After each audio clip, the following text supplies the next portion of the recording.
I have $10,000 that is sitting in my bank account, melting away to inflation like the Wicked Witch in The Wizard of Oz. Melting! I will invest this $10,000 by the end of this video, but on what? You'll have to watch to find out.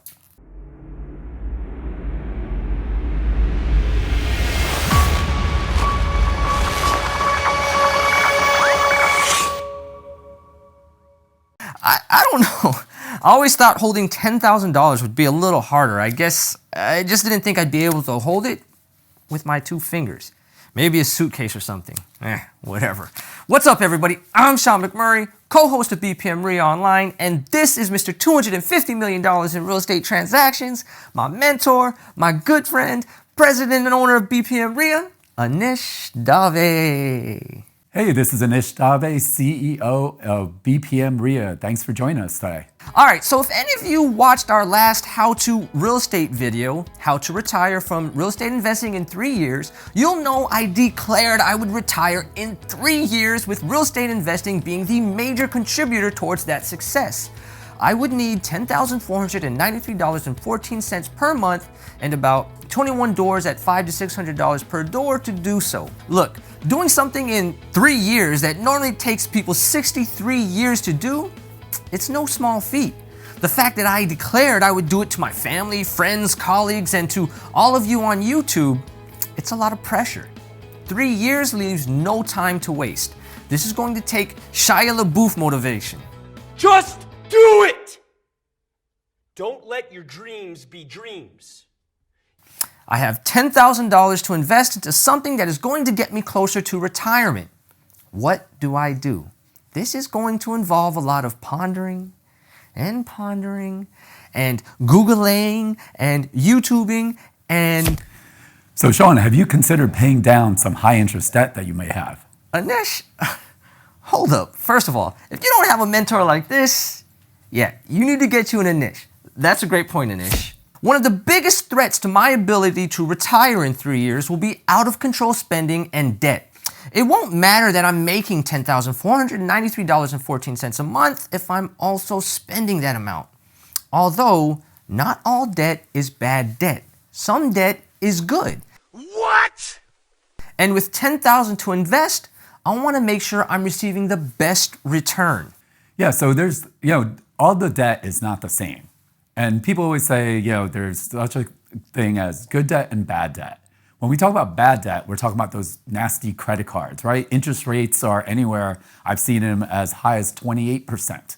But generally speaking, you're looking at 20 to 25% if you don't pay it off. That's gonna really dive into your cash flow versus a mortgage debt, right? Hopefully you jumped in on a low interest rate, even if it's 4% or 6%. The idea is you're leveraging other people's money, in this case, the bank's money, right? You have an appreciating asset like a house. It should be appreciating. Cars, I love cars also. It's a lot of bad debt. So you want to make sure you pay off your bad debt. We're talking credit cards, car loans, anything that's not attached to an appreciating asset. You got to get rid of those first, and always pick the highest ones first. If it's 25%, pay that one off first versus something that's 7 or 8%. And well, Anish, question. So what if on my investment, I could make a 21% return versus maybe this car loan that's only charging me 15% interest? Is there a difference in which one I should do? Yeah, so Sean, it really depends. If you are earning more money than you're paying out, that's arbitrage. You're actually making the difference on a spread. If you're using the 21% return that you're making versus a 15% loan, you're actually making 6%. So that's arbitrage, and that's what banks do. Banks constantly borrow money from the Federal Reserve at a low interest rate, and they lend it out higher. So you're basically working the arbitrage game. Okay, perfect. Well, fortunately, I don't have any debt. I mean, I do. I have a mortgage and 2 car payments that are nearly paid off. Thanks, Kat, for knocking out those car payments. Love you, baby. I pay my credit cards off before the end of the month, so yeah, I don't really have debt. So what do I spend this $10,000 on? It's funny, when I was younger, I told myself I'd be a millionaire, but making it a reality, that was tough to visualize. I don't come from money, I didn't have rich aunts and uncles, I'm certainly not a millionaire yet. Although, what I could fathom quite easily was how I would spend it. I'd be buying baseball cards, comics, and video games. As I got older, that turned into stereos and subwoofers from our car. Older yet, BMWs, which I actually did buy, wasn't really for me. And drinks at the club. I'm dreaming of all these things and mentally spending all this money that I didn't even have. Now I have $10,000 and I can't figure out how to spend it. It's ironic, right? So, first of all, Sean, do you have money for a rainy day? Meaning you gotta have at least 6 months of expenses just in case things go wrong. Isn't he awesome? I love this guy.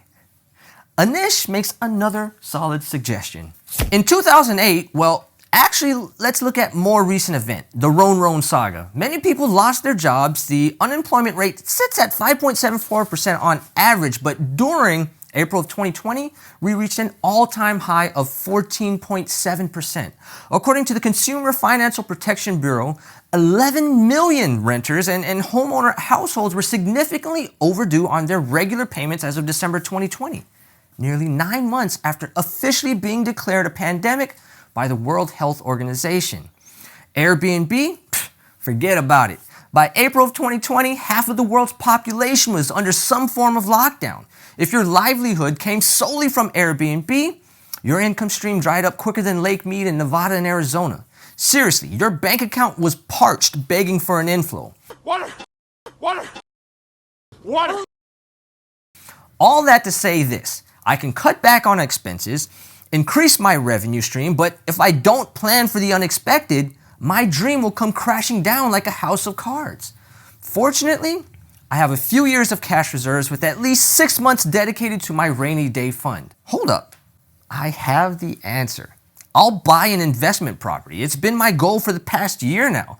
I've already been pre-approved for up to $800,000 as long as the property cash flows. All it would take is 25% down payment. Bam! We're in the money, baby. So 25% of $800,000 is, oh, wait a second, $200,000. All I have is $10,000.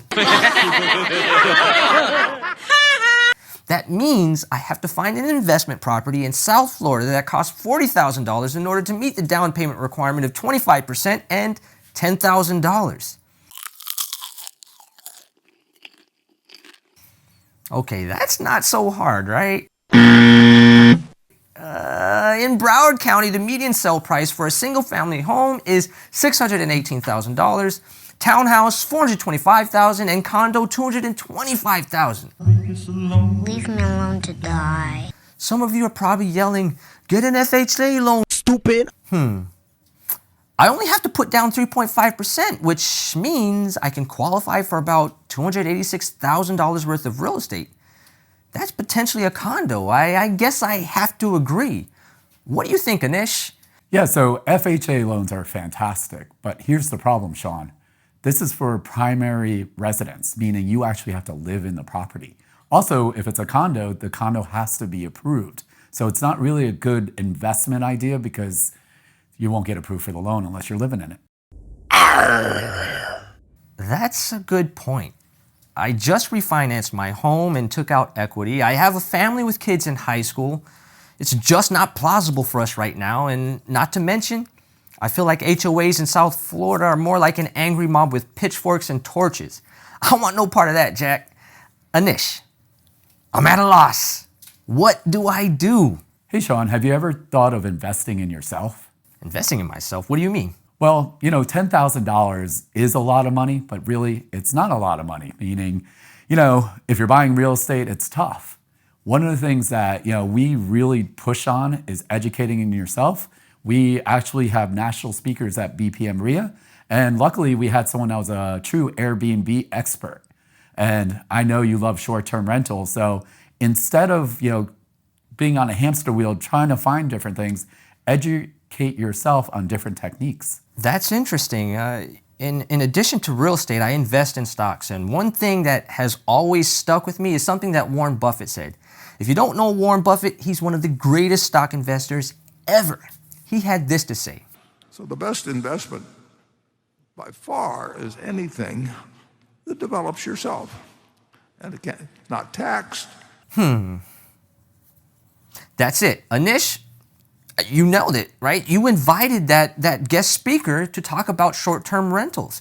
And what I found interesting was that the method that she was discussing was getting into short-term rentals that would not require me to own the home, which is perfect for my limited cash situation, right? She offered a few programs, but what really caught my attention was the coaching program.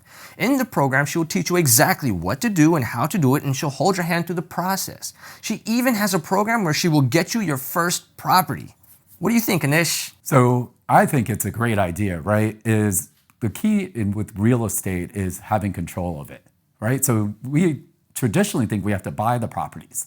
Arbitrage is a way of actually controlling the property. In this case, get it under contract or rent it long-term, and now you sublease it or you do short-term rentals. It's a win-win for everybody. Say less. With this $10,000, I will join the short-term rental coaching program.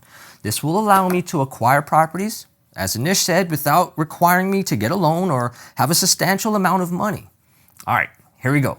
$10,000. The deed is done. I'm super excited. I really feel this is a solid investment. In today's video, we presented 4 scenarios on how you could invest $10,000 in 2022 despite high inflation, recession, and the uncertainty of the market. And actually, as I think about this, we probably should have rearranged the order. First and foremost, establish a rainy day fund. Secondly, pay down high interest debt. Third, invest in real estate. And I didn't opt for this because the numbers didn't make sense, but I could have adjusted markets to, for example, Tampa or Jacksonville, where I'm sure I might be able to find something there. Lastly, and ultimately what I invested in, myself. I invested into a coaching program that would allow me to add doors to my portfolio without the expense of purchasing the property. Anish? Yeah, so again, I think it's always super important to invest in yourself. You are, without a doubt, the best asset out there with unlimited income potential. Awesome. Oh, 1 second, I almost forgot. If you want to follow me and Anish on our journey towards my retirement, I guess, in 3 years, make sure you subscribe to the channel and hit that notification bell. If you had $10,000, what would you invest in? Comment below. If you like this video, go ahead and smash the like button. And all right, that's it. I'm Sean McMurray. I'm Anish Dave. Real estate investing made simple. And we're out.